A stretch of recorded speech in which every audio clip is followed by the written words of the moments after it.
I have a new book here. It's better paper. It's more along the lines of what I'm actually painting on, and of course I didn't think about the paper when I was doing the first exercise.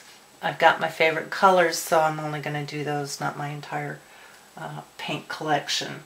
So I'm going to leave room at the top and room at the bottom for notes and things like that. Room for my hand when I'm left-handed. It's a good idea just to only go here. So I've got this much that I'm going to cut. And I've done the cuts all the way down the line, and now we're going to do cross cuts.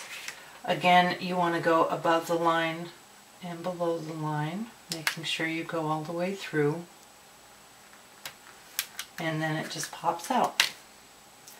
If you don't cut the corners all the way through, you're going to end up with a little tag in the corner that sticks.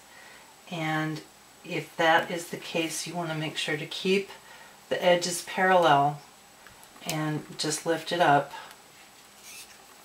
and pull it out of that corner on the diagonal, or you'll get a little tear if you pull it this way or you pull it that way. And I know that a lot of people think that this is kind of silly or I'm being uptight, but you want to be careful when you're cutting this, because every mistake that you make, you're going to see over and over and over again. I've got this one is on a diagonal, so every time I draw this square on every page that I do this on, that one's going to be out of whack. It's going to bug me. It might not bug you. But if it does, what in the world are you doing cutting these templates for in the first place? Okay, now I'm going to stop here, and I'm going to show you how to line this up and actually do your squares. I'm going to use the old one, old book, and this is so simple. You just line this up, grab your pencil. I use a pencil that's not here right now. Okay, here we go, a 3H.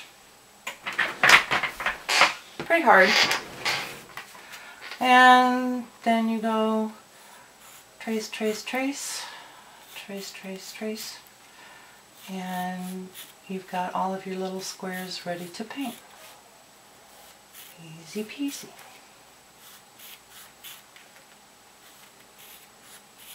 Okay, bobble there, no big deal.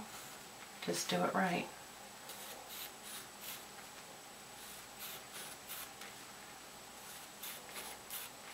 And in a minute we will check and see how my grid comes out and if I need to recut this.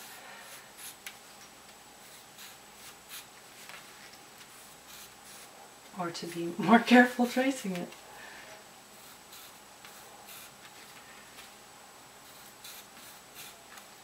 Now, I'm sure that you know, or I hope that you know, if you have oil on your hands when you are touching watercolor paper, oil can transfer and it will affect the action of the paint on the paper.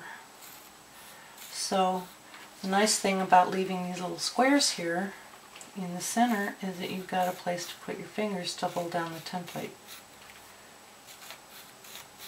Just be careful.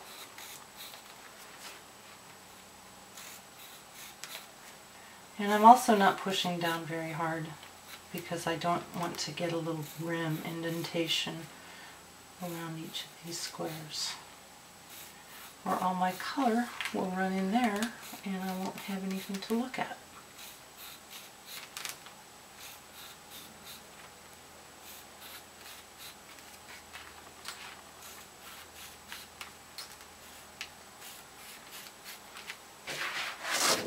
Pretty good.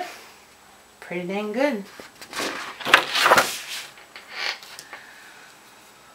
And I had a couple of bobbles, and just go back in with your kneaded eraser, get a nice point on that, and get into the corner. And you're ready to paint.